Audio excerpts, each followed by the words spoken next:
Digital discuss में आपका स्वागत है। मैं हूं राम और आज हम चर्चा करेंगे भ्रष्टाचार पर ईडी की तेज तलवार की। दोस्तों, नेशनल हेराल्ड केस में जिसमें सोनिया गांधी और राहुल गांधी जमानत पर बाहर है, इसमें ईडी ने कार्रवाई करते हुए पिछले हफ्ते मंगलवार को 21 नवंबर में एजीएल और यंग इंडिया कंपनी की 750 करोड़ रुपए की संपत्ति को जब्त करने के आदेश दिए। क्या है पूरा मामला ये नेशनल हेराल्ड का, आज हम आपके सामने सरल शब्दों में बताएंगे, जिससे कि आम से आम लोगों की समझ में भी पूरा मामला आ जाए। ये 2000 करोड़ रुपए का जो घोटाला है क्या है। देखिए, 1938 की बात है, जब भारत गुलाम हुआ करता था और उस समय स्वतंत्रता सेनानी भारत की आज़ादी के लिए लड़ाई लड़ रहे थे। उस समय 5000 स्वतंत्रता सेनानियों ने मिलकर एक अखबार बनाया जिसका नाम था नेशनल हेराल्ड। इस अखबार में पंडित नेहरू जो है संपादक का काम करते थे, लिखा करते थे। तो दोस्तों, ये पंडित नेहरू का अखबार नहीं था ना, पंडित नेहरू इसके मालिक थे। इसके मालिक थे 5000 लोग जो स्वतंत्रता सेनानी थे।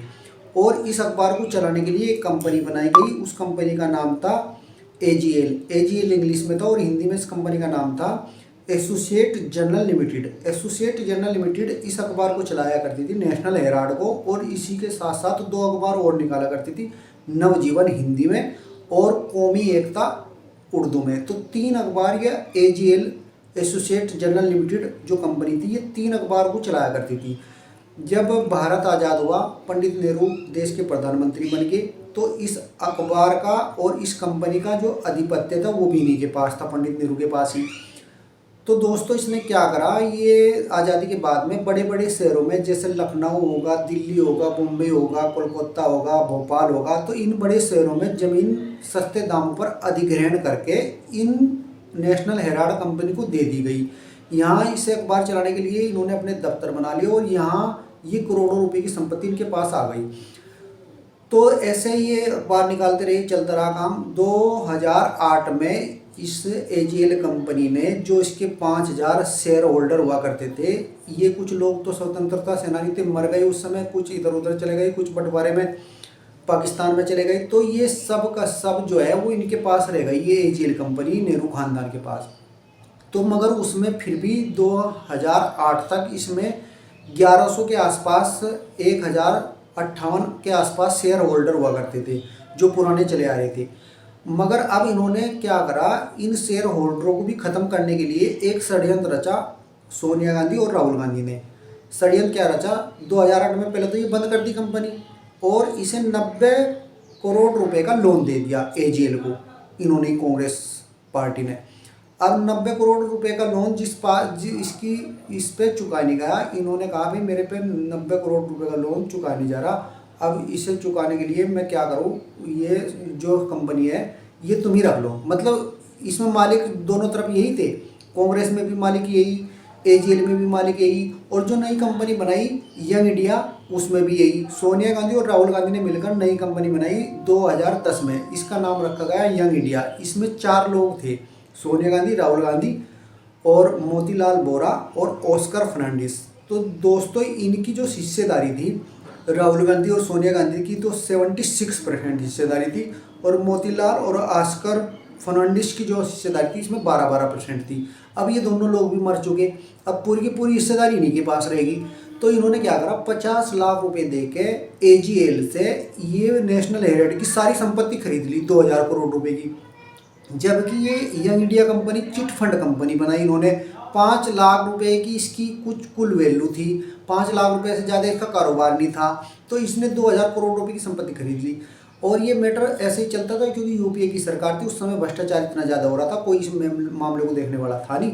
मगर 2014 में जो सुब्रमण्यम स्वामी है, एक वकील है बड़े और भारतीय जनता पार्टी के बड़े नेता है, उन्होंने एक याचिका दायर की और इस मामले की पूरी जांच करा दी। तो दोस्तों, ये जांच जब से चली 2014 से जब ईडी ने इसकी जांच करी तो पूरा का पूरा मामला सामने आ गया। जब सामने आ गया तो अभी आपने देखा होगा, पिछले साल सोनिया गांधी और राहुल गांधी को ईडी ने पूछताछ के लिए बुलाया था। उस समय सारी की सारी कांग्रेस पार्टी तथ्यों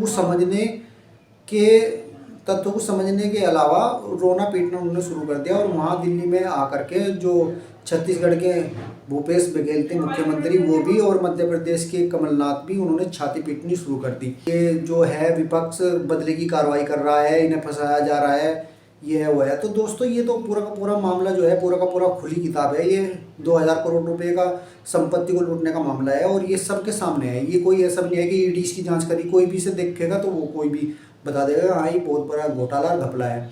तो अभी सोनिया गांधी और राहुल गांधी इसमें जमानत पे बाहर है और कभी भी इन्हें ईडी गिरफ्तार कर सकती है।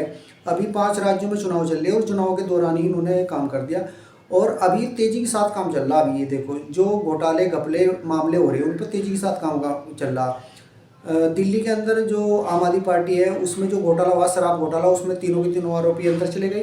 बंगाल के अंदर जो पार्थ चटर्जी है, जो मंत्री थे बंगाल सरकार में, उन्होंने रिश्वत लेते हुए करोड़ों रुपए लिए और वे पकड़े गए। पार्थ चटर्जी पर भी गिरफ्तारी की तलवार नहीं, वो तो गिरफ्तार हो गए, अंदर चले गए जेल के अंदर।